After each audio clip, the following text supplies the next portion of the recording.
Hey there, everyone, and welcome to episode 11 of the Lands of Alaire. I'm very glad you could join us for this episode. I'm joined here by my two friends, Tori and Aaron of Joined by Gaming, my younger brother Tyler, and my older brother TJ. I'm Ian, the Dungeon Master.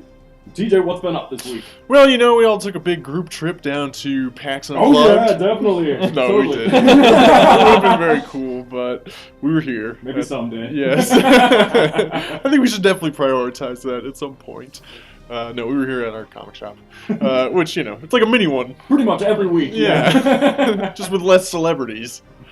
No, that's about it, really. Nice. Here. Wishing we were. Yeah, pretty much. Watching panels and stuff. Nice.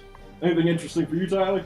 I've just been breaking out the Christmas sweaters. I know. Rocking my Star Wars one today. I know, I feel like you got us a little bit beat here, like...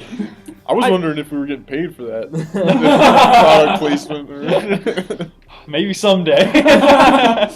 We're listing our dreams. What about you guys? Tori got us Skyrim for PlayStation 4. Oh, wow. We're really with the times. The hot new game. Only for like the third time we bought it. Oh my goodness. And then I've been playing a lot of Don't Starve also. I got back into that. Nice. And I'm constantly starving. I'm really bad at survival games. And Yeah, I've spent an evening playing Don't Starve with friends before. It did not end well. And then I finished the actual Mistborn trilogy like an hour before I came here. Sweet deal. You said you were working through that. Yeah, Nice. it's definitely worth a read. Sweet. Hopefully well and inspired for some fantasy adventuring then. Alright, cool. You guys ready to hit into the recap and jump into the adventure? Yeah, Yeah, let's do it. let's do it. Sweet deal. So last episode... Last episode, you guys entered the Morning Sun Smile, a very renowned tavern in the capital of River's End. There you found that you already had rooms purchased for you, and when you went into the rooms, it was quickly discovered that a silence enchantment had been placed over them, potentially to keep things private for you, or potentially to keep you from hearing things outside the room. You guys conversed over that, and eventually met up with your old friend Sibelius, who convinced you once again to go under his employment, take a task for him, and complete it. And that task is to get rid of his competition in River's End, the new arrival of the Midnight Court, Balrin the Brash. In that conversation, he also exposed to you that perhaps Sibelius isn't as ruthless as once thought. He may, in fact, actually have some consideration and heart for the people that he tends to and looks after. After that, he also told you that there was a hanging taking place in the market, and he thought it appropriate that you attend. That little tidbit of advice ended up being rather important as your half-orc wizard friend Zorn was put to the ropes and put on the gallows by the men of Farrenwell, who were ready to execute him for relatively minor crimes. You managed to evade that whole catastrophe by shooting an arrow through the rope as he was hanged, along with a little bit of magic and convincing the crowd to work with you. You guys freed Zorn, and you, Olerin, and Zorn ran away from that scene to get a little bit of respite and rest. There, Zorn and Olerin told you they're probably wanted in River's End now, and will be continuing to hide out as they have in times past throughout Saranjar. Wasting no time, though, you guys headed into the sewers and delved deep into Balrin the Brash's lair. There you found that under his employment was a gang of kobolds and some easily wrestled minotaurs who were brought to the ground and defeated without a chance. They were nothing. Yeah, storming through, you guys made it to the very bottom layer of this Midnight Court hideout, entered through a secret door, and cut your way through the Midnight Court's men, defeating Balrin the Brash, tying him up, and looting his stuff. You found there to be 2,400 gold pieces in jewelry, art, coins, and gems, as well as about 500 in furs, if anyone wants to just grab a couple crates of furs. There was a +1 throwing axe of returning, which I believe Erlon claimed. Yep. There was some boots of elven kind. Don't know exactly where those went. I have them. I don't know that I'll actually equip them. Okay. There's a +1 short sword. That was on Balrin. There was masterwork chain. And that's about it as far as what you found for just valuable resources down here.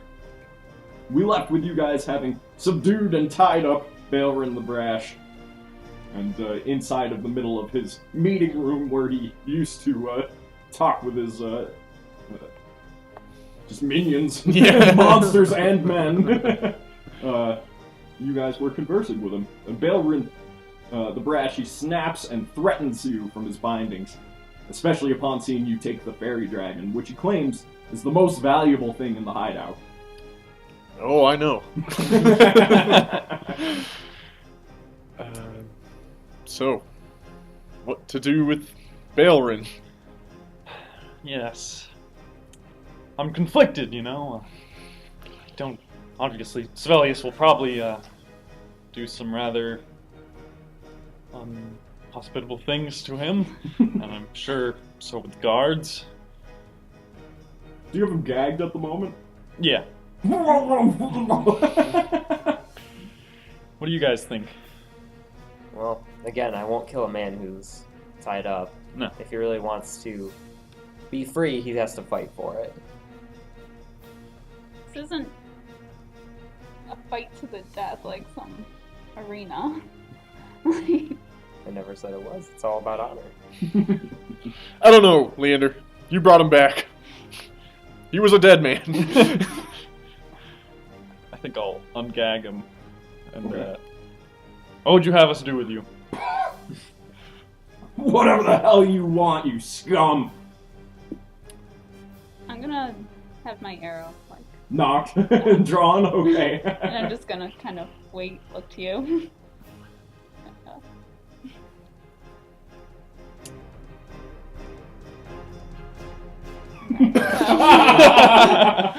You lose? Yeah, I'm gonna lose. You take him right out, narrow through the neck, defeated where he lay. Well, I just shoot you a glare. Not too concerned. Alright. I think that's our job done here. Yeah, Sevelius will be pleased. Are you holding the fairy dragon at your side? Yeah, I got it in a cage. Yeah, a large bird cage, essentially. Yeah. It's perched up on a wooden stick, essentially, that runs through the center of the cage, which is made of a rather valuable-looking metal. It gleams like silver. And the fairy dragon just peers about, making small screeches and jumping about that stick. Can I roll to see if Leander's ever... He's probably never... Knows anything Yeah. with fairy dragons? Sure, why not? Not this again. No, he might have... It's an interesting He's heard the name, you know. creature, yeah. A very small dragon. Right. I can't do much with it now. I'm pretty much tapped out. Yeah. I like, you know, I could potentially try and comprehend language. I don't know if it actually talks. Mm. But No, I looked it up earlier and... Leander doesn't know anything about it. I mean, yeah, you're true. That's true. But I can't do anything right now, so I'm just gonna keep it with me. Okay. I was told it was the circuses, right? Yes, you were told that the people that they had caged up, the troupe of performers, it had somehow belonged to them, been in their possession for some time as they traveled the lands. Is it? It's not really looking at anything in particular. No, it's or... pretty much like a small creature. Yeah. It's intrigued and maybe a little bit nervous. It's curious. It has a intelligence in its eyes, but not the way that it vocalizes, kind of expresses like any other bird or something along those lines. Yeah. Just take it up to the tavern with us, I think. Okay. I could try to speak with it if you would like me to. Sure. Please. So, yeah, so I go up to it and in Sylvan I just whisper, "Are you okay?" It cocks its head for a moment, and then goes, Alright, well I did what I can do. I appreciate it. Thank you. No problem. And the reason I looked it up was only because I speak Celestial, and I was like, alright. You speak Celestial to it. Right. I don't know what that would sound like, or but Sylvan was a good call. You know. So are you guys gonna head out of the sewers? Yeah, I think Didn't we have that room to explore too? The one I up there. had pretty much presumed that you checked everywhere Gotcha, with the okay. loot listing I gave you, so yeah. Cool. Alright.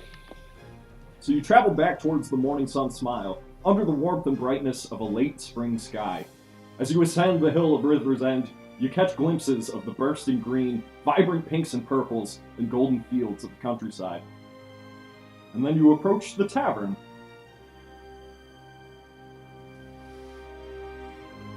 And in the tavern, you can hear the hustle and bustle of the nightly crowd growing steadily. Their smiles and song abound. Darren Bobin tends to a busy bar and gives you a wave as you return once again. We're pretty bloodied. Well, not Gilroy, but Yeah, Gilroy's fine. the rest of the team. Don't worry, Darren. We'll be back tonight. Well, welcome back. Want a drink? Maybe later. Fair enough. I think Sibelius was waiting on you. Figured he'd expect us. Alright, well, I will put the fairy dragon in my chambers. Okay. And I think as exhausted as Leander might be, he's probably in a good mood. You know, we went in there and cleared out some pretty obvious bad people. Oh yeah. No, you did well. No, Zorn can hide in there too. True. Yeah, Yeah. we suggested that. So Gilroy, you place down the fairy dragon, closing your door, and reconvene with the rest of the group. I think so. Cool. All right. I suppose meet with Sibelius then. Yeah. Let's do that. Yeah, you know you probably don't want to keep them waiting. No, probably not. So you guys re-enter the warmth luxury of Sibelius's room.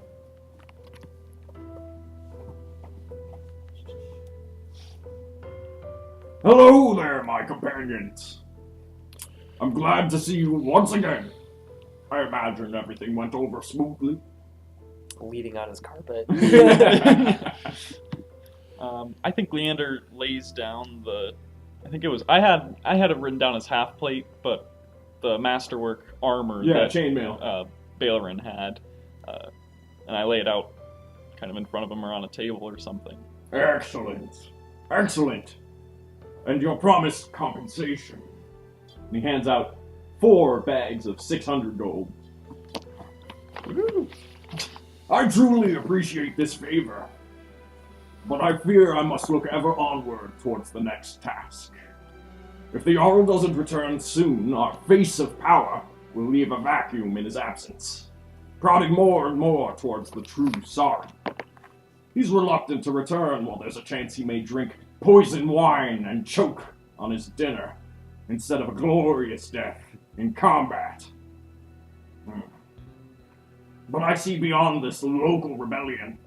Indeed, this is simply the tremors of the river wars, the dying breath of the old ways.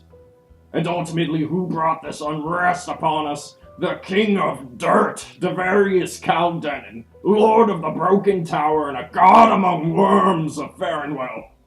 And he takes a moment to recompose himself, breathing heavily, his face red with sweat. I'm sorry.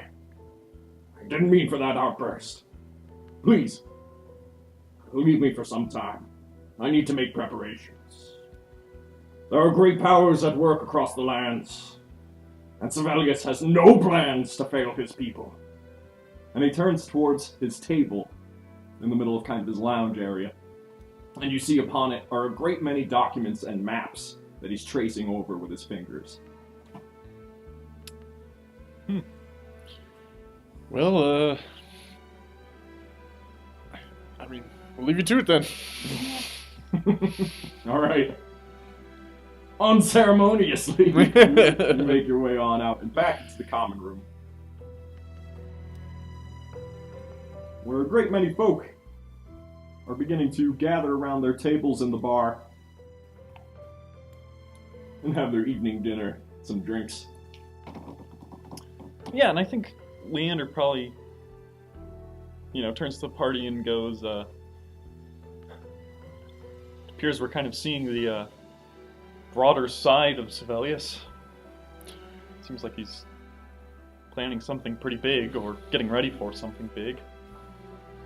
I don't doubt it. That he always seems to have something in the works, but that was quite the outburst. Usually he's very professional. Composed. Yeah, I don't like him getting that comfortable with us. exactly. if you trust us as much as to kind of lead on to such big plans, we'll have to be careful.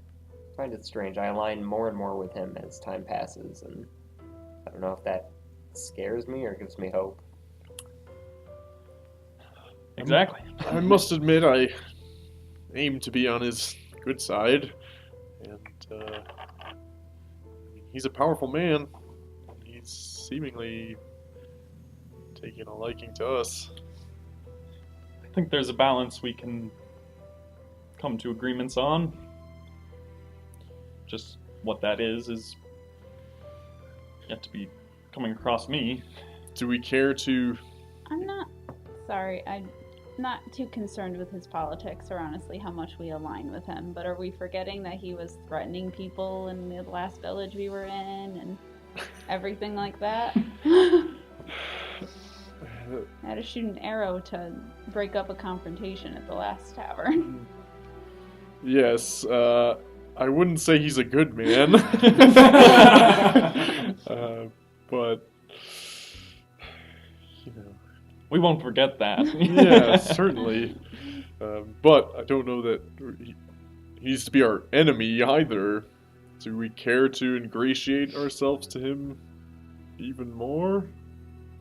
He seems to be holding this part of the north at least stable, and it seems like there's increased tensions, and I don't know how much, if Farnwell is planning another invasion or what is on the horizon, but as long as he's defending these people, I'm with him.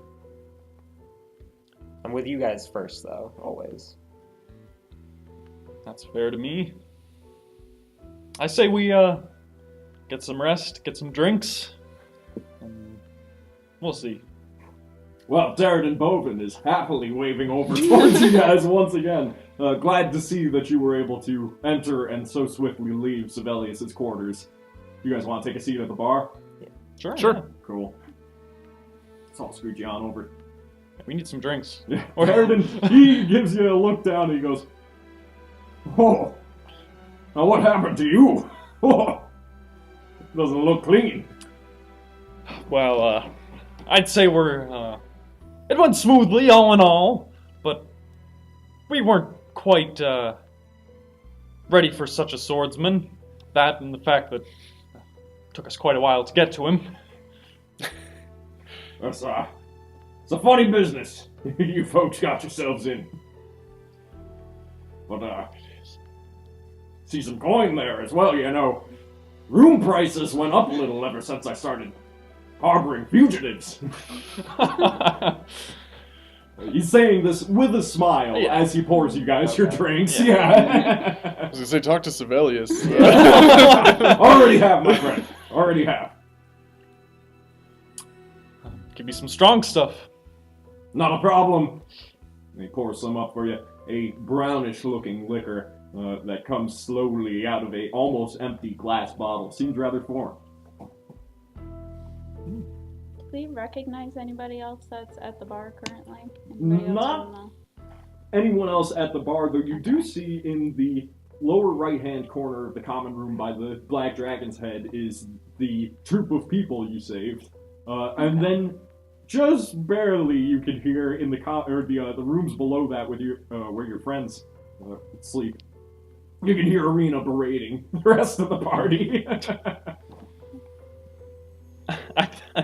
I don't know what Leander thinks about that. He probably just, yeah, that'll be Arena. I'm sure they deserve it at least. Darren leans in towards you and goes, "She's loud. She is far too loud for me. Honestly, I'm excited to see her go. The rest of you, much more agreeable." I like her. You always cause trouble, man. Did we hear that the fairy dragon was belonging to the troop? Yes, yeah. So I'm gonna ask Gilroy what his plan. I'm gonna kind of like motion, ask him what his plans are. Knowing that they're here, I suppose I'll return it. You gonna head That's a over to good them? idea. Sure. All right. So Gilroy gets up from the bar and heads over. I wasn't planning on stealing it. Manly, are you following him to make sure? No. All right. Good. So you head on over towards Roderick Vilstabed III. And he goes, "Ah, our saviors! We were just discussing our ballad. And how's it coming along? It's coming in due time." So I heard you may still be missing a member. We are. They're taken from us from those terrible beasts. It was quite an affair. It's a shame. But I may be able to save it. How so? Well, it was injured when I found it in Balrin's room. Was it? Yes. Oh no. That poor thing. It was a gift to us, but also quite the attraction. You can sell a lot more tickets, per se, when folks see a fairy dragon about. I understand. I motion towards Silas. Gotta have one of those myself. Using some of my gifts, I may be able to get it into tip-top shape. Throw a deception. Oh, Gilroy. I just want some time with it. 18. Hey. Man, lucky for that, Matt. that was like all the way on a 3, and then it won. Well, I'm glad to hear it's in such capable hands as you. If you are capable of healing it, I will entrust it to you. It's a finicky little thing, though. Yes, I noticed. Is there anything to calm it? Well, it hasn't in some time, but occasionally, just around dusk, you'll hear something in your head. That's when it has something to say. I don't know its name or its origin, but it's traveled with us for many years, and every time it speaks, it's something wise, something foretelling. All right, I will keep I'll keep watch for that. I don't know how long this should take, but thank you. It seems there may be something larger happening with that. Oh, potentially beast. so. And then he turns over towards one of his female companions and he goes, "Leander the Bold shall never grow old." No, scratch that. You head on back to the bar. Yes. You do, however, see Arena in a hushed, whispered tone smacking Zorn and Ulrich in the back of the head and going, "You idiots!" As I come back, I suppose I'll say, all's well. They'll be getting their fairy dragon back soon. Leander, Arena seems to be having some issues with some of the folks from the wagon. Leander gets up and stomps his way. Slams his drink down and stomps his way over to the group. All right. So you head on down towards this hallway of smaller rooms that the common folk tend to use, where your compatriots were left to rest. And down the way, you hear Arena once again berating Zorn and Olorin. "You two fools couldn't last a day without making a scene." And Zorn and Olorin look towards the ground, unwilling to confront the angry cleric. She's probably right. But, I move up beside them, I suppose, and Sure. ask them what's going on.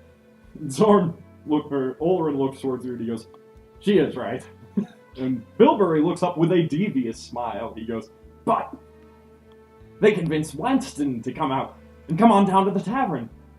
If they can escape a hanging, they can escape anything." And there's a twitchy wood elf behind the halfling. He's got wild hair and he's dressed in filthy traveler's clothes. You're certain we're safe here?" Bilberry responds, "Oh, yes, I already paid off Derridon. They'll give us a signal if anyone comes our way." What's this about, Bilberry? "This is the elf." Oh, your connection with The Jarl! Connection! In a way, yeah. I just, like, look to Arena, like... She's shaking her head, but you can see there's a slight bit of satisfaction in that plans may actually be following through. Alright. Well, Did you get everyone else? This will just take like a minute. sure, certainly. And, I kind of poke my head out of the hallway and kind of yell to, Melee, Erlon, Gilroy. Kind of like drag It seems we're needed. Well, listen, I know I want to be at the bar as much as you guys. I used all my rages, so I'm just like, oh.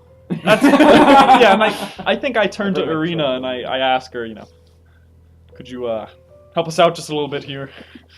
Because I'm not doing too good, and neither is Erlon. With a smile, of course, Leander. Everyone heals for 8 hit points. Oh, thank you, Arena. Yeah, that's much better. You're fine. Except for Gilroy. Alright. And Winston, the Wood Elf, and Bilberry are peering from out that room, and Bilberry's like, come on! Want us all to pile in this room? Yes, in here. Alright. Our group is getting so big, it's going to be hard to be discreet. That's why we're making this quick, Erlon. And so, Winston, the Wood Elf, unveils a pack filled with papers.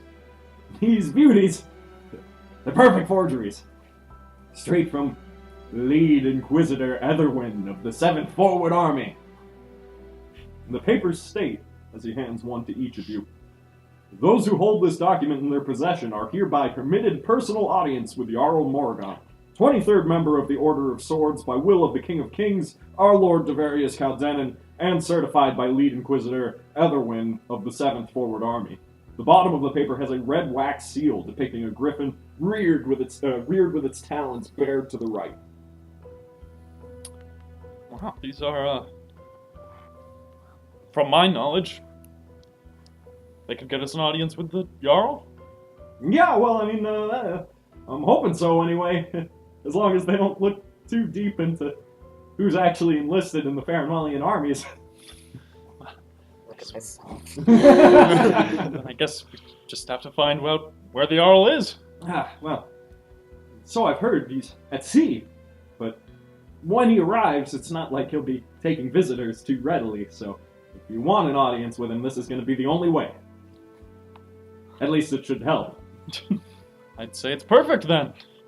And Bilberry looks up towards Winston, he goes, Winston, you done well! Winston looks down towards Bilberry, and with a twitchy hand, he goes, Bilberry, you better pay well! Bilberry rolls his eyes and hands him a sack of coin. That ought to cover it. Winston hops out the window. Slowly opening it, creaking it open, he goes, call out for, Winston, the forger. If you're looking for any papers, I'll find you. I think Leander starts to leave the room and kind of he gives Bilberry a pat on the back and says, have some friends, Bilberry. Yes. You make connections during your travels, and my connections all are useful and kind of scummy. I suppose there's a niche for that. Oh, there is. I'm trying to make myself useful here. But, well, I hope we'll be seeing this wrapped up soon. Yantel isn't back yet, I'm afraid. I've been keeping an eye out for her. That's I odd. think with that thought, Leander starts Goes heading back back. out to the bar. All right. And Arena actually grabs you for a moment, Leander, as you leave that room, and she goes, I do hope Yantel gets back soon. Seems like things are coming to a head, and we could use her intel. Absolutely. I think that's the final piece of knowledge we need for when we get an audience with the Jarl. It'd be good to know what Vorkin's up to. Yes. If all goes as planned, this might be over in a week. I sure hope so. And what do you guys do? I think I'll retire. Okay. Going back to bed. What time of day is it? It's evening. Evening. The sun has gone down. The stars are coming out. Did I miss my chance of the fairy dragon? No. Okay. I think I go over to the troop Okay. and I ask him, "How goes the ballad?" We're working on it. It's a thing in progress. I'm working on one as well. You see him sigh, and then, is that so? What's it about? Erlon, of course, and the Minotaur. Erlon and the Minotaur. Do I hear this at all? Yeah, well, if you... Oh, I'm trying to make it loud okay. enough for. Okay, yeah. The other two, you guys go No, to... I'm hanging around. Oh, okay. I heard the beginnings of these conversations and decided to. to hang through it? Yeah. Gilroy, you're going to bed. Yes. Okay. Good night, guys. Enjoy. Well, then, let's hear it. Erlon, get over here. You gotta hear this one. And I think as I'm saying that, I'm opening up the bottle of wine. I forgot, it's the Veil Root wine or whatever. It's the +2 charisma, -2 wisdom. Okay. Sounds great. And I take a swig and I pass it around. It's like, for such a great, great evening. Tunnels and kobolds, sewers and men, but the weakest of all came at us round the bend. As he charged down the hall, Erlon reversed this mere thrall, turning him up on his head. The Minotaur fell, after the bell, and this is the fight we shall tell. For the real Minotaur, Erlon, took their heads. And with that, Leander gives a cheer, and that's the best I could do. We were still cutting down men, you know. As Roderick takes a big swig of the wine, passes it back towards you, he goes, it was worth it. I expect yours better, though. It will be. Well done, though, Leander. Well done. Huzzah, and good evening. Flattered, Leander. Good. I'm gonna buy you. I have your drinks for the rest of the night. I don't know how much longer I'll be up, but I appreciate it, Erlon. When did you even have the time to write that down, man? I did a lot of scripting at my days at the temple. Are you going to bed, Maylee? Yeah, Okay. I'm just. After that, Maylee It was goes. over. I'm done. I'm gonna leave my door cracked open. Okay. And I think me and Erlon probably, I don't know, I guess we'll drink for a little bit and then probably Yeah. retire to our room. Sounds good. Go into heavier detail with the stories. Right. Like, you should have seen it. I had it pinned down by its neck. Right, yeah. Actually, why don't you guys throw me a, if you're trying to tell the tale, Sure. throw me a persuasion check, or potentially performance, whichever you prefer. I'll go with persuasion. 18. Nice. Yeah, no, you get a decent amount of people gathered up around you, more than willing to hear the tale of Erlon versus the Minotaurs. And the battles in the rank sewers. It's true. He just held them down and I was able to smite them quite well. Actually, that would have been a 20 because I had +2 to charisma. Yes. So, What madness! A Minotaur! yeah, in the sewers! Right below our feet! They didn't stand a chance. No, they really didn't. The men put up more than a fight. You fool!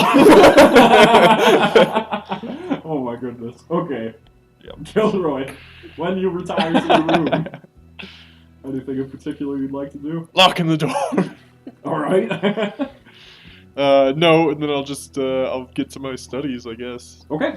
So I you, need to recuperate some spell slots, need to meditate on some stuff, but definitely in the back of my mind, as the fairy dragon sits there on my desk, and I scribble away, I keep in the back of my head the idea that this thing might talk to me. I now have 2 talking things in my room. yes! So, It's gonna be a busy night.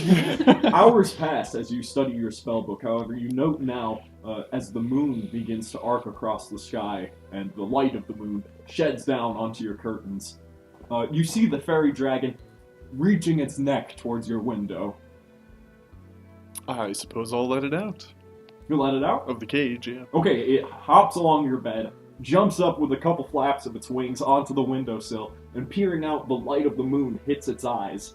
And then its eyes glow a bit of a beady white, and it peers back towards you, and you hear in your mind a voice, and it goes, Gilroy! Hello, Yes? Who's this? 'tis I! It's a Parallax. Of course. Can I roll? Sure. See if I recognize that? A new one. Would it be like intelligence, history? Sure, 17. that's just the name of this fairy. Oh, It's a shit. Parallax. Alright, well, pleased to meet you. It gives a strange little bow with its long neck, putting its head nearly on the windowsill, and then rearing back up. I bow as well. Silas just Tilts. tilts. Rotates 90 degrees. Yeah. As he floats in the middle of the room. After a minute of studying you, it peers at you with those small eyes, and it goes, You seek a girl of blue skin. Yes. Yes, I do. What do you know? She moves about as I have, for years and years, switching places in the kingdoms. She's on the run. Like so many of us. Do you know where she is now? My home. But she may not remain there. It's liable that she may appear somewhere else, in her everlasting running. Right. Your home is... That, from your intelligence check, you know that fairy dragons come from the Feywild. Yeah. I figured that, but I didn't want to. Yeah. Okay. And can I reach her somehow? Powerful magic surround her. But you're not the only heroes. Many are at work, and their actions may lead you to one place or another, and from that place will arise a much greater resistance than any true Sarn. I've seen many things. Over the years, the subjugation of many kingdoms, the pain of many peoples. All things are coming to a head. It began a decade ago, and now it ends here. Well, I don't know what part I have to play in that, but I'll do my best. Continue your search. That is your part. And with that, the moon arcs across the sky, and the light fades from its eyes.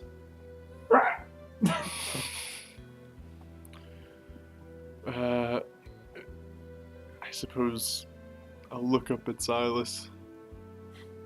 Silas had all 5 eyes on I was gonna say, that. did you catch that? 90 degrees. Silas does not seem to have anything to say at the moment, though. You have no yeah, doubt. clearly. No, just talking to whatever may be behind it. I didn't expect a response necessarily, but I suppose I'll take the cage and scoot the Yeah, it's much more willing to follow fairy you now. dragon in there, and I plan to return it in the morning. Alright. And then out by the bar, Darrington turns towards you guys, Erlon and Leander, and he goes, Martin. You know the name Martin? Ah, that's for all things. Fixer. Yeah, that's scum. What about him? He is scum. But he gave me a lot of money. Says he's going to be hosting the old ring fighting out back. Oh boy. But what's funny, since your tussle with the guards, no one wants to fight his champion. He's pushed it back day after day. Maybe we'll take him up on it. I guess we could give them a show. Maybe rouse the people of this town a little bit more after such dire days. Well, if you could make it a real show, I'd place my coin on you. I would after our tussle in the sewers with those minotaurs. There's still like 5 people around you that are still listening to that story. Yeah. Well, I thought you'd want to know anyway. It seems like a opportune thing for 2 big guys like you. I'm sure we'll be in contact with him. The rest of the evening goes by rather quietly. Things wind down after a good 2 hours of storytelling and drinking. Yeah, and I think we're both probably pretty beat up and tired. Yeah. I'm feeling pretty rough. I was just say sore. Like You guys return to your rooms once again. our oddly quiet rooms. Yes. That me and Erlon don't know about. I probably should have told you. Yeah, you guys never did actually say anything, did you? That's peaceful. Yeah, I was just like, we don't care really. We're But the sound of Erlon snoring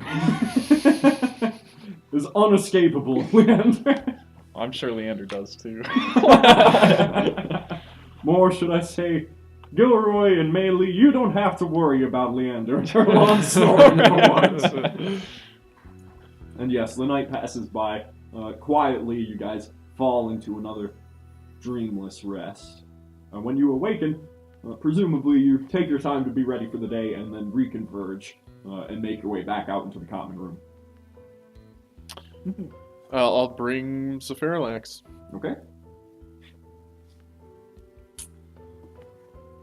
And when you guys emerge into the common room, you can see that across the way is a familiar hooded figure by the hearth. Sorry, there's a lot of shuffling around for me to do here. There we go. Familiar in what way? Chantel. And the way that she is Chantel. Oh, yeah. She always goes by the hearth. Yes, she does. That's a good point, yeah. And yeah, she has her leather armor, slim frame with a green cloak. She has her hood up at the moment, seemingly resting for one of the only times you've ever seen her resting. You guys make your way right over to her? Oh yeah, Yeah. definitely. Is the troop in here? They still are. They've Okay. awoken from their... I'll just put down Sephiroth on the table, say it's all better now. Good to go. Just need a good night's rest. Oh, Roderick looks up towards you and goes, that was fast. Much appreciated, Gilroy. We'll, give you an extra verse. Yes. And then you guys convene to Chantel, who looks up, unveiling her hood. She goes, greetings, friends. I've been quite busy. How goes it? You see that her hands are bandaged. And now you know just how filthy her clothes are, and how they've grown just worse and worse condition after her days in the wilds. She takes a deep breath and she goes, about 3 days north of here, the Trusarn have gathered at an old fort that was abandoned years ago. I've seen a hooded figure among them. But there's a problem. It's heavily barricaded, and they have guards at all times. If we could make a definitive strike and take out the Trusarn's leadership, they would crumble, and stability could return to the kingdom. But we're going to need a plan. I couldn't agree more, Chantel. Guess see what needs to be done. I intend to head out as soon as possible. Will you join me? Of course. Yeah, certainly. I'm afraid we'll have to think as we trek. Are we bringing the rest? Too large a group, in my opinion. I understand. So you guys head out, or is there any specific preparations you'd like to take? No, not for Gilroy.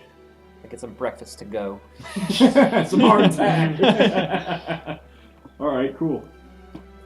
So you trek north out of the valley of River's End, the coast disappearing behind the tree line as you delve deeper into the wilds. Chantel leading the way deep into the evening. Finally, you set up camp near the base of the foothills. A cold stream of water empties into a large fjord to your southwest, and under the starry skies you find a restful sleep after a day of travel. However, in the morning, you hear a gruff voice cry out, "Should we go back to the others?" "Nope. We'll have to fend them off here. Let's make our stand. And before you, a circle of dwarves. The party from the Morning Sun Smile appear to be fending off a couple of hill giants. Those guys are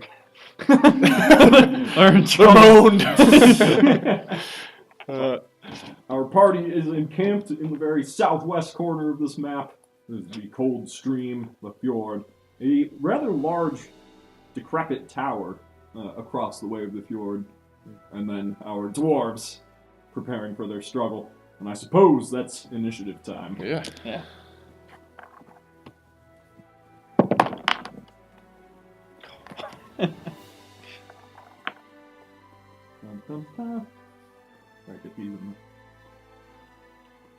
Erlon, 11. Leander, 4. Gilroy, 12. Melee, 12. Man, it goes. Yeah. Dwarves, 1. Nice. Ogres, or actually hill giants, 8.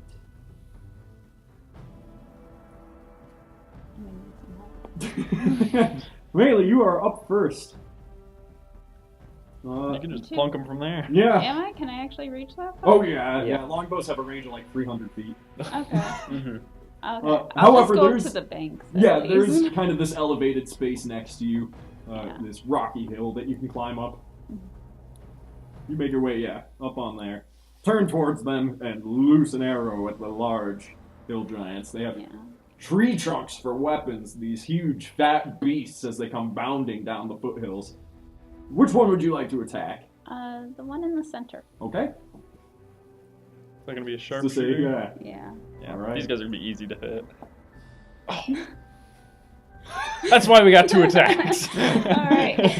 I think even with your bonuses, that's not going to come out to a hit. 6. No. It's a natural 1. What's that one? 10. 10? No, Yeah. just barely. Yeah. Alright. Toom, toom. But I let you guys know. Hey, there's. There's some hill giants. Gilroy. I suppose I will take up my place next to Melee. Okay. I'll climb that bank, sort of clumsily.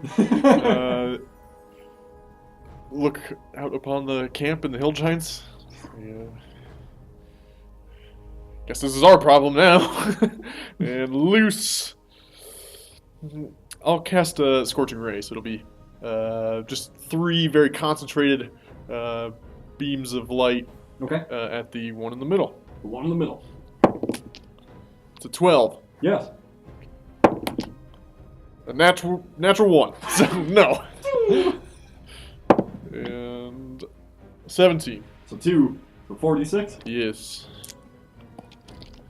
So somehow 1 hits the tree behind him, sends it singeing, and that is 21 damage. Wow. Yeah, that was a good roll. Great That was roll. almost meant. Yeah. The bolts of fire that do hit him slam into his chest and rock him back for a moment, and he gives out a great roar, brings up his tree. But it's Erlon's turn. Yeah, so I'm going to do my full movement of 40 feet, Okay, just as far as I can Cool. to get up to them. full 80. 1, 2, 3, 4, 5, 6, 7, 8, 9, 10, What do you want to dash? 11, 12. Might as well. Oh, Why not? okay. I was going to hang back and use my... Oh, you definitely can. Yeah, Yeah. yeah. 12. Alright. Or actually, 8. Yeah. Actually, I don't even know if I can reach them with my throwing axe from here. It's Yeah, quite right. a It's ways. 60, I think, is the like. It's 40 with that one, so. I'll just keep dashing then. Why not? Okay. Yeah. 16 squares is nothing to laugh Yeah. at. Like, You pretty much make it right next to the dwarves with that single sprint, and you guys all witness as Erlon, just leaving dust in his wake, goes right down the path, through the water, splashing through the cold stream, and climbing up right towards these dwarves' position with incredible speed, which brings us to the hill giants. And this one's going to move in on you, because you're a cool-looking target. This one's going to move in on Velrook, and this one on Brimbriar.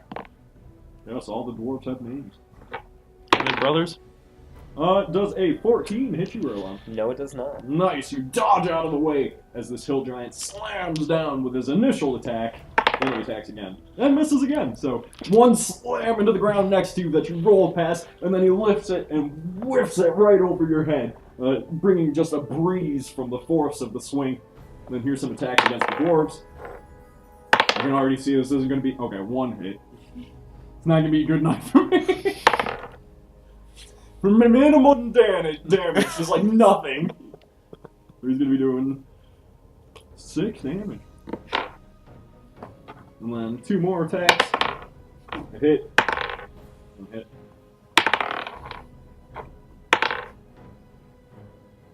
He's going to be taking 14. Grapple him, Erlon. Which brings us to Leander. I wish I had a horse.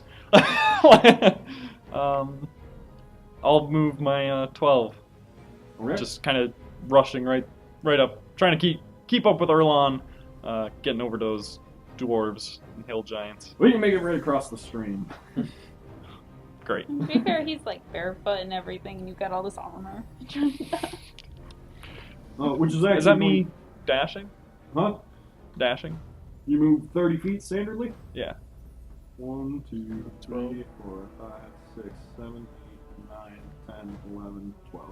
I didn't do diagonals exactly, but yeah, that's about as far as you can make it. Which brings us actually to Gentel, who's going to join you guys up there with her longbow. You know, make 2 attacks at the center giant, as you guys seem to have been targeting him. One's gonna hit, and she's going to be dealing 7 points of damage. Which brings us to the dwarves, who are going to... You witness they have a good strategy and seemed well equipped, as if they've practiced against giants before. One of those was a D12. They're going to get 3 hits in, though. So that's going to be 8 damage to all these giants as they dash between their legs and get hits in where they can. Which is going to bring us to the top of the round with Gilroy. Actually, melee. It messes with me sometimes. There we go. Yeah, I think I'll still try sharpshooter Okay. on the center one. Center one.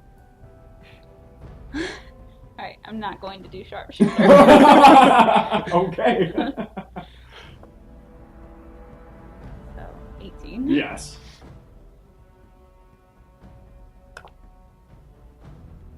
9. 9 damage. That center hill giant does not seem to be doing so well. Gilroy. Yeah. I'll hit it. I will sort of faux knock an arrow and draw it back. And as the end of my staff begins to bubble and pop, an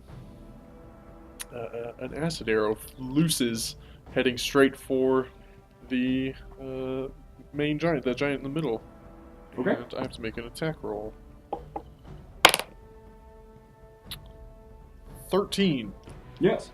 So it's going to take 4d4 now, and 2d4 on its turn. Oh, center giant? Yeah. So that is 6, 9, 11. 11? Yeah. You see this thing wavering back as it has been pelted with very accurate arrows, as well as magic. Erlon. Yeah, so with that, I imagine his like tree trunk being stuck in the ground. Oh yeah. And I go, Walter, let's show them true strength. And I go into a rage. Let's. And I pull out my great sword, spin it around, and try to like slash at its tendons, holding the Ooh yeah. holding the tree trunk. This will just be a normal attack. A 12. Yes. All right, cool. That is their AC. And that will be 11 damage. Okay. Nice. And I'll laugh like, ha ha, and then like jump around and do it again. 18. Yes. Nice. That is 13 more damage. Slice! You cut into this thing deep.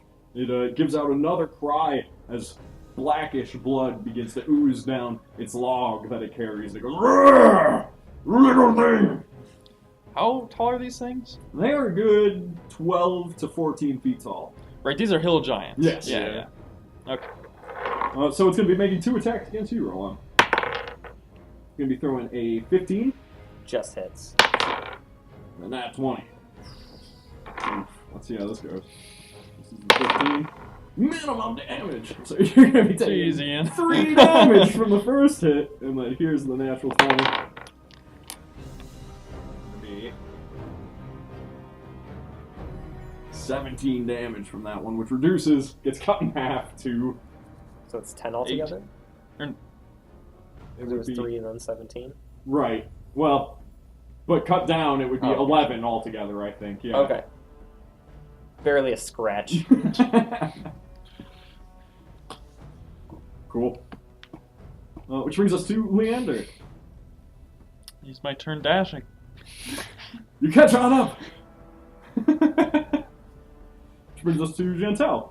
She's going to be making an attack. She'll attack a different one than the one that you acid arrowed. She'll throw one towards the one that the dwarves seem to be struggling with, seeing as Grimbriar took a pretty heavy hit. She's going to be hitting and dealing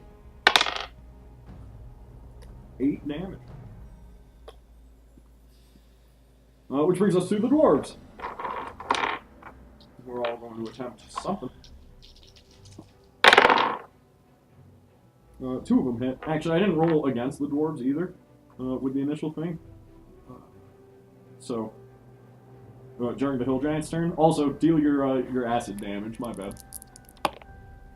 4. He's dead. Nice. 4. Finally leaning back, he collapses to the ground, defeated. And then here's 2 attacks against the dwarves before they hit. 1 hits. That's going to be hitting 4. 14 damage, which brings this guy down to 2 HP. Then he takes 2 hits against him. Not much. Which brings us from the dwarves to Melee. Melee, there are 2 hill giants there. The one not with Erlon and Leander. I'm gonna Okay. try sharpshooter. Yeah. 13. Yes. That's gonna hurt him. Like. 15. Okay. So yeah, so it's the same one. Same one. Sharpshooter again. Yes. Okay. It's gonna hit.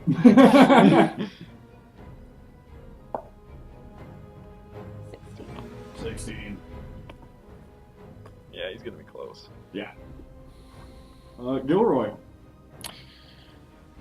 I think I will try to conserve some mana, if you will, and unleash a firebolt on. Oh, that guy's looking pretty hurt, huh? Yeah, on he's the far almost done. side. Yeah. Yeah. Okay. I'll try and clean up that one fighting the dwarves. Okay. And we found out, doesn't your firebolt 15. do 2d10 now? Yes, I was hamstringing myself Yeah. 15 will definitely hit. for 12 damage. Nice. Alright, you take him down. It's much better. Yeah, Like, a significant firebolt yeah. slams into this guy, and he collapses. The dwarves give out a triumphant cry. Which brings us to Erlon.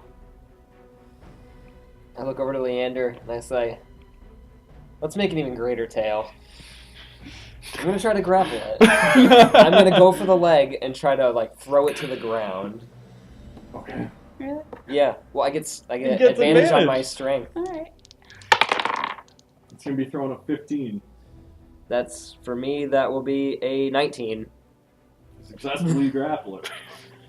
I take him and I just hold him down by, like, his leg, trying to bring him down to the ground. And the dwarves cheer so loud. They are incredibly ecstatic. Until they hear something. a piercing cry that goes throughout the sky. Why, Morden, here it comes! And with a great slam on the top of that hill giant,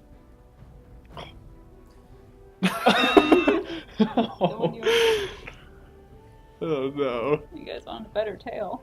dust raises in every direction. A dragon with glistening white scales drops out of the sky, crushing the dragon underneath its dark talons. It has a predator's head shaped like a wolf with white blue eyes and a mouth full of dagger-sized, razor-sharp fangs. The dragon cries out into the sky and then lowers its long, slim neck, turning its attention towards you. So it's crushed the giant underneath it? Does that mean I'm crushed as well? No, you were just Right, it lands on like his chest and just sinks into it while Erlon's got his leg, like. Show off. Leander! I think I raise my shield and I twirl my sword and I say, "You'll have to write one about me this time." I'm gonna use my bonus action and use compelled duel. So that's a wisdom save from that thing. It's probably gonna pass, but might as well try. It passes. Yeah. All right. Still, I kind of call out to it and move on up as close as I can get and take a slash at its. I guess as much as I can reach it. Is it a young? Looks It's like not a fully grown right, dragon, yeah. no. It's just making sure here. No, yeah. Torm, give me strength, and I take a slash at it. Okay. 15. No. Your sword glances off the hardened dragon scales. I'm gonna make this one a divine smite, realizing that I might need a little more. Even more guidance from Torm. No. Alrighty. Which brings us to Chantel, who's gonna do her best. She misses. The dwarves. Who give it their all. They charge over here. Seeing it lands, they know that this is about the only time they'll be effective. However, Grimbor stays back with his injuries from the giant, so that's going to be 3 attacks. Nothing. Which brings us to the top of the round, melee. I'm gonna use one of my poison arrows. Yes. And There was ever a time. I'm gonna use sharpshooter. Okay. So I crit. Nice! Okay, so double the damage on the dice, and then add your bonuses, which is like, what, 13? Yeah. Jeez. Nice. 14 plus 13, so 30. Well, that doesn't include the... That doesn't include it? Okay. Not the poison. You didn't add the poison, did you? Oh yeah. Is it, I think that poison had me make a save instead of additional damage, right? I'm not sure. I don't remember. I haven't used any poison arrows. I'm gonna make a save against the poison status effect, seeing as it makes the most sense. He fails, but he's gonna use a legendary resistance to say that he succeeded instead. So how much damage in total? 27? 14 plus 13. Yeah, 27. 20. Yeah. So that arrow... Plus 13 Plus 14. Right, you have Yeah. 7 times 2 Yeah, for 14, yeah, and then plus the 13. And that arrow sinks deep into its neck, and it gives out a cry into the sky. Which brings us to Gilroy. Don't you get another attack? Or, yeah, you can make a second attack, yeah. Go, don't waste I got time! I'm using sharpshooter. Oh. No, well, it No, misses. twang, the second arrow goes... She hit it in the eye once, and then. Not quite the eye. But Well, yeah. it was moving from the first hit. Yes. It rechanged direction, and the angle you hit it at just isn't going to pierce dragon scale. Gilroy, this is a shock to you. Yeah, definitely. I think I'm trembling a little bit as I... Is there any cover? Just back behind?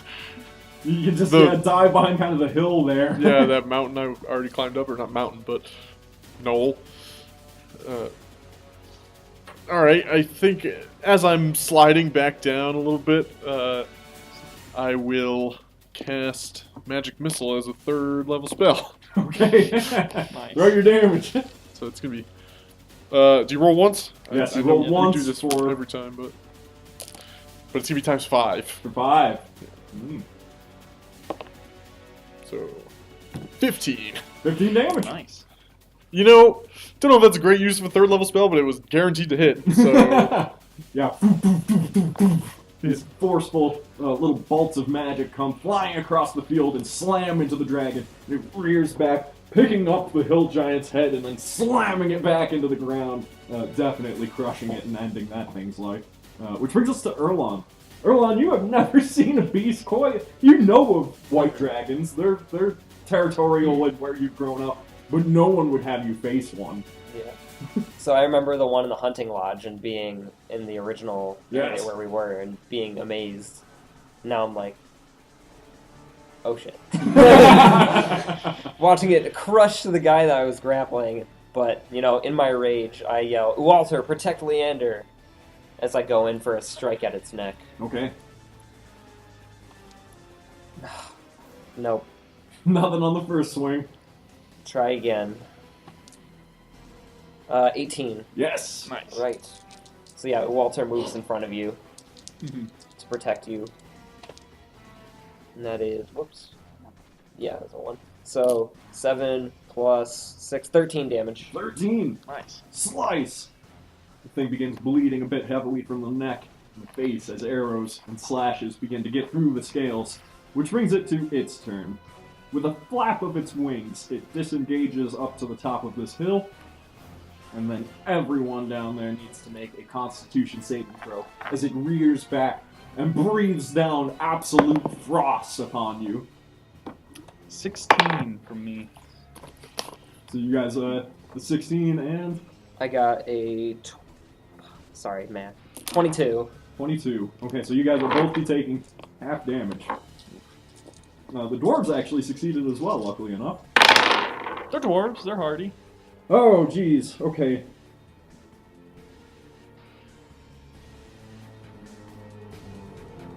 So you both take 20 damage. These dwarves are going to be in rough shape after this. I forgot to mention I didn't add the +5. Oh, so 20? Yeah. So To the another magic minus missile. 5 on that. That's significant, but The dwarves seem to be frozen over, and the one dwarf back there who was injured by the hill giants absolutely just becomes ice. And he is no doubt dead. Completely dead. Yeah. Oof. Yeah, there was no way he was going to be able to ignore that. Which brings us to Leander. Yeah, I'm definitely going to try and run up there to that, to the dragon. Charging up like this hillside Yep. along that way. And I think, as I'm charging up there, I'll yell, "Come on, Erlon, let's take this thing!" And I kind of motion to the dwarves, telling them, you know, Get out of yeah, here. not necessarily get out of here, because I know they wouldn't listen to that. Mhm. But, you know, let us handle it from here, you know, Okay. sort of thing. And, I guess gonna try and take a few more swings with Divine Smite. All right. It'll be level 2 if I hit. Nope, that's a 16. Not quite. And another swing. 19? Yes. Cool. 3d8. You guys are finding just how difficult it is to pierce dragon scale, as many of your most reliable weapons seem to just be bouncing off of it. Not a great roll, but 9, 13, 14, 18 damage. 18 damage. With a flash of divine power, you swing your sword on down and get a good slice into it once again, cutting into the tendons of its shoulder, which is going to bring us to Gentel, who will try. She will miss. And then the dwarves, who will heed your advice. They try and grab their frozen companion, but find him to just be glued to the ground by the frost that covered him. And past that, they run behind this hill over here. Which is going to bring us to the top of the order with melee.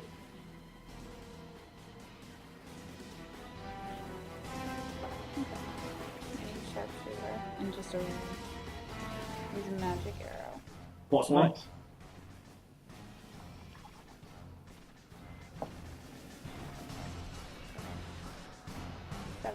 Yes.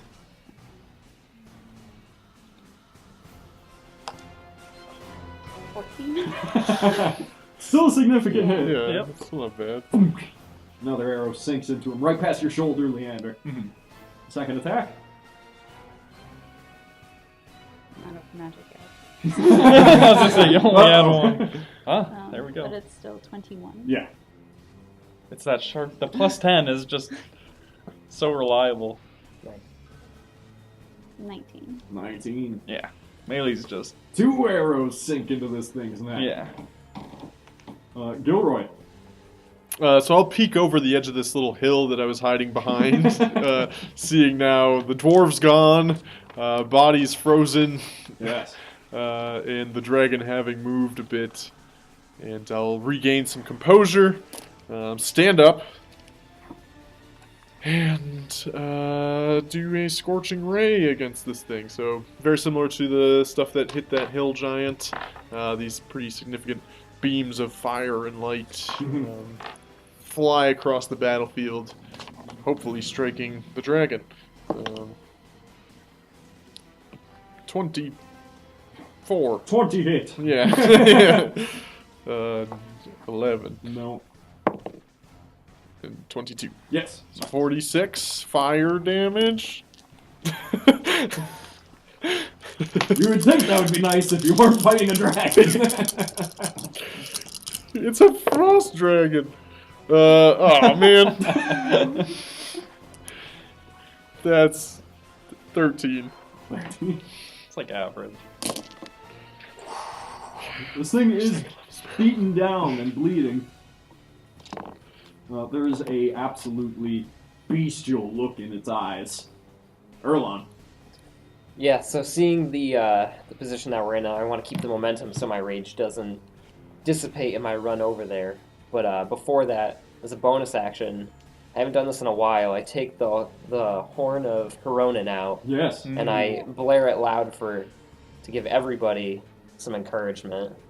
So, The dwarves notably, particularly, respond very well to that. Peering out from behind their hill, they're not charging in, but they're not giving up. Right. So what mechanically does that do? +1 to attack and damage for 1 round for Nice. everybody. That's awesome. I believe. Yes, including you. Yep. And then you charge up. Yep, and then I charge up, and I try to take a mighty slash at its wing. I don't want it to get away from us again. The Okay. closer I can get, I feel like the less we're in danger of it. Or if we I'd can say keep just- it. Just like go for it with all you got. Yeah. So. Do I want to use great weapon fighting? Yeah. Yeah. Do Alright. it. So this will be. That's what That's Yeah. what Leander's trying to get you to do. You know what? I'll do it recklessly too. Why Yeah, not? exactly. Yeah, let's exactly. Let's bring him down. Yeah. Do it.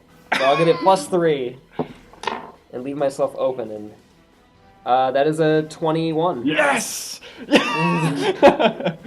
Oh, start 22 actually. So this is going to be 2d6 plus. Normal +10. 14? Yeah, plus 15 now. 2d6 plus 15 Right? damage. All right. And that's going to be 18 damage. At least you got that nice. assurance. With this thing's neck arced back, you take your great sword and slash up underneath it. It's still alive, though. You have your second attack. Yep.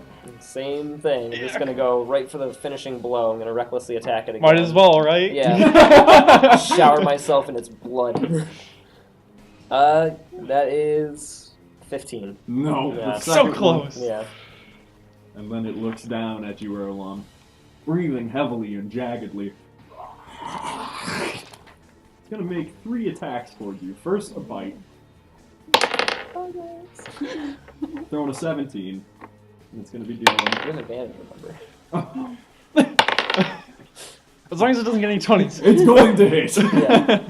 And on that first attack, it's going to be dealing to you 8 points of damage with your rage. How you doing? 15? It's gonna hit on the second one, which is a slashing attack. It's going to be dealing 7 points of damage on that attack with your rage. We're cutting it close. So we're at 8. And then its last attack is a natural 20. Oh, Knew it was coming. Had to happen. The advantage did Yeah. it, but Gonna be dealing 10 points of damage with your rage. Erlon goes down. Horn flies out of my hand.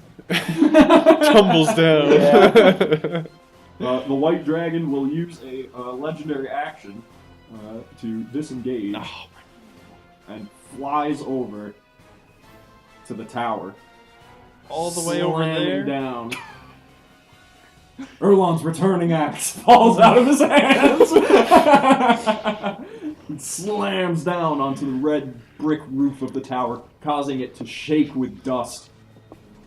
And that's going to bring it to Leander. Yeah. He's just been running around. He's gonna get some cardio in this.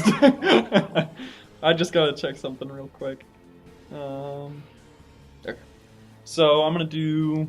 I'm gonna give him 25 points of lay on hands. Okay. So that should bring him Erlon, up. yeah, you half. reawaken from the darkness with a blast of divine energy that seals closed many of your wounds. And then dashing is so I'm gonna move 30 feet. Towards the dragon? Towards the dragon. 1, 2. Jump over the hill giant's body. Oh, damn, he's on top of you now. You push him aside. 3, 4, 5, 6. That's as far as you can go in 30 feet. Yep. That's it. That's all I can do. You can tell. We'll shoot at the dragon. He's gonna hit. Gonna be hitting for 9. Which brings us to the top of the round with melee. I'm gonna shoot at the dragon. Kill it, melee. However, the Yeah. dragon, before you take your turn, is going to take its last legendary action to jump off of the tower now that it knows where the dwarves are, and I go knew it. right down behind Yeah. the I knew dwarves. it. Okay, yeah. All right, now you can make your attacks. Save him, melee. Yeah. Using sharpshooter. 10. No. Alright, same thing. Come on. What do I have? 17. 17. Yes, that is its AC. Come on, melee. Save him. 19. 19 damage. He's gonna be close. Another arrow into the side of this thing, piercing into its side. Oof, it is going to be close. Gilroy. Your big moment. Yeah. I mean, I think all magic missiles. No! At 3rd level, though. That way Go it's home. a guarantee Alright. to hit, anyways. I would not blame you. Yeah. 25, right? Yeah, No, 29. Nice. 25. Oh, wait, no. 4 times 5 is 20 plus 5, 25. Well, it's more than enough as you guys unleash a volley upon this thing right as it's rearing back its talons and its monstrous fang-filled mouth to tear into these dwarves. An arrow. Forceful bolts, and the thing falls to the side with a slamming of dirt and dust that goes across the fjord and settles into the ground. The dwarves looking up with wide eyes, breathing heavily. You did it! That's the last of them! By Morden, it's done! Come join us at the camp! And quickly they gather what they can, including the body of Brimbor. And as you guys trek north a little bit further towards their camp, we're going to cut to break. Thanks so much for joining us, everyone. I hope you've been having an awesome time with episode 11, a dragon fight. It had to happen. It's a It was rite very of good. passage. Yeah. Surprising. Excellent. And, threatening. I wanted to blow that tower up, though. I know. The dragon would not ignore those dwarves there. No, I knew it as soon as he went over there. I was like, oh, dwarves. Yeah. They're gonna be done for. Oh, you managed to save them. Well done. What do we have to plug? Nothing in particular. Thanks for watching us, guys. You can follow or subscribe if you're so inclined. Here to our channel on Twitch. For just $5 a month, you get sweet badges and sweet emotes and stuff, and it helps support the show and keep this whole operation running. But yeah, no pressure. And if you're watching on YouTube, make sure to throw this part 1 video a like. It's much appreciated for us. We put a lot of work into this show, and it shows that people are enjoying it. So, we'll see you in 5 minutes. Catch you later, guys.